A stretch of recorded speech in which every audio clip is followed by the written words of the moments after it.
Le Maroc possède une richesse extraordinaire, sa jeunesse. Près de 50% de la population a moins de 35 ans. Dynamique et souvent bien formée, elle fait preuve d'inventivité et de création pour s'insérer dans la société économique marocaine. Mais son enthousiasme est fréquemment freiné par les réticences des banquiers à prêter aux jeunes qui veulent se lancer. Témoin, ce jeune garagiste de la banlieue d'Agadir qui peine à trouver des financements pour ouvrir d'autres garages. Il ne faut pas fermer la porte parce qu'on n'est que des jeunes, on n'a pas encore on n'a pas un capital immobilier, on ne peut pas tout avoir à cet âge-là. Donc j'aimerais bien que ça évolue, que ça change. Moi, je suis ici pour travailler mon pays, pour faire avancer les choses. Je crée de l'emploi. Ce projet-là, il a bien démarré sur Agadir. Et là, on envisage déjà ouvrir à Marrakech, à Casablanca, à Rabat. J'aimerais bien que les banques me suivent. Voilà. Comme Kamal, ils sont très nombreux à rêver de créer leur propre activité ou à développer leur petite affaire. Mais les garanties demandées sont bien trop élevées pour ces jeunes entrepreneurs. Depuis 2009, le Maroc a entrepris une profonde refonte de son système de prêts bancaires. Au cœur de ce programme, la Caisse centrale de garantie, la CCG. L'organisme public est un partenaire à la fois des banques et des emprunteurs. Elle apporte son soutien sous forme de garantie à ceux qui demandent un crédit. Depuis 2009, la CCG a fait peau neuve et ses engagements financiers ont bondi. 8 entreprises sur 10 financées par la Caisse centrale de garantie ou garanties par la Caisse centrale de garantie n'auraient jamais pu obtenir un financement sans notre intervention, sans nos produits. Et donc ce sont c'est de l'activité économique, c'est de l'emploi qui se crée, c'est également des recettes publiques et bien sûr le renforcement de l'activité du secteur bancaire. Depuis 2009, la CCG a triplé ses engagements, passant de 255 millions d'euros à plus de 880 millions d'euros en 2013.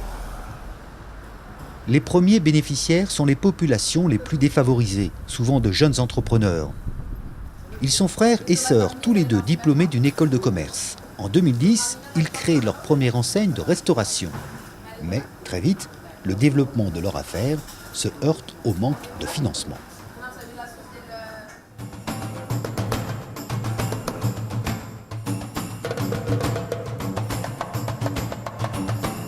Quand on vient à peine de commencer, on est jeune, on vient à peine de rentrer, on a un diplôme en poche et on rentre, on n'a pas en fait nécessairement les ressources financières adéquates. Donc là en fait, on se retrouve en fait confronté à une banque qui vous demande une garantie alors qu'on n'en avait pas réellement. Donc là en fait, c'est ma banque qui m'a conseillé en fait d'aller vers la CCG. En fait, c'est eux qui ont garanti le crédit que j'ai, ce qui m'a permis en fait d'ouvrir les 2 points de vente en 2013 notamment. Mais il y a beaucoup de jeunes qui sont mal orientés.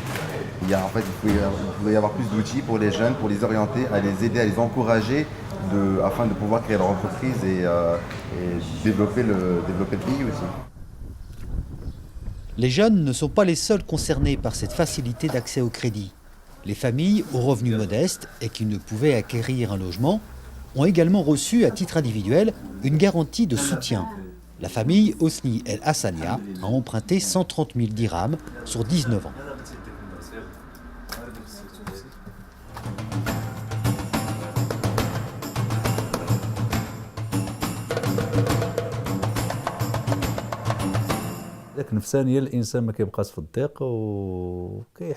Psychologiquement, cela a changé beaucoup de choses. Parce qu'avant, on était dans une petite maison et nous vivions avec mon frère. À chaque fois que l'on voulait acheter quelque chose, un meuble par exemple, on devait en discuter. J'ai des filles et mon frère a des garçons. Il était donc normal qu'à un certain moment, chacun puisse avoir sa chambre. Il fallait donc un appartement plus grand. Nous sommes plus sereins maintenant, notre confort de vie s'est amélioré et on peut acheter l'électroménager que nous souhaitions. On ne pouvait pas le faire avant.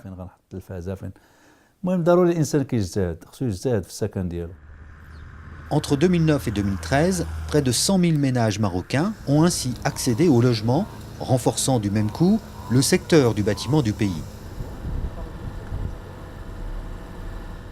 Mais malgré l'importance de l'agriculture dans l'économie marocaine, la CCG était très peu présente dans le monde rural.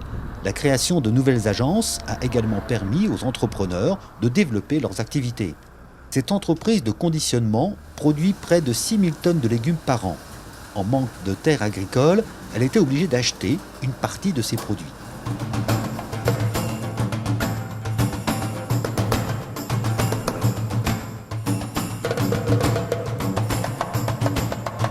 On a été rapproché par la Caisse centrale de garantie marocaine. C'est une société qui nous a permis, qui nous a donné une garantie supplémentaire. Et ça a financé 60% de nos concours bancaires. On a acheté de nouvelles fermes. On ne pouvait pas le faire parce qu'on n'avait pas les moyens pour préparer le sol, pour faire tout ce qui est avant conditionnement. Ça nous a permis de ne plus acheter les légumes d'autrui. Maintenant, on est indépendant, on exploite ce qu'on a, on conditionne ce qu'on a, sans avoir recours aux apporteurs. Le programme a reçu l'appui de bailleurs internationaux, dont la Banque africaine de développement, qui voit là le moyen de dynamiser l'économie du pays en s'appuyant sur la production intérieure. Certaines populations sont exclues de la croissance. Et c'est pourquoi nous, au niveau de la banque, on met un accent particulier sur la croissance inclusive, c'est-à-dire faire en sorte d'aider ces populations qui sont les plus fragiles à accéder au financement dans le cadre d'un programme que nous avons appelé le programme d'appui au développement du secteur financier. Un appui qui devrait permettre aussi au royaume de diversifier son économie, encore très dépendante de l'agriculture et du tourisme.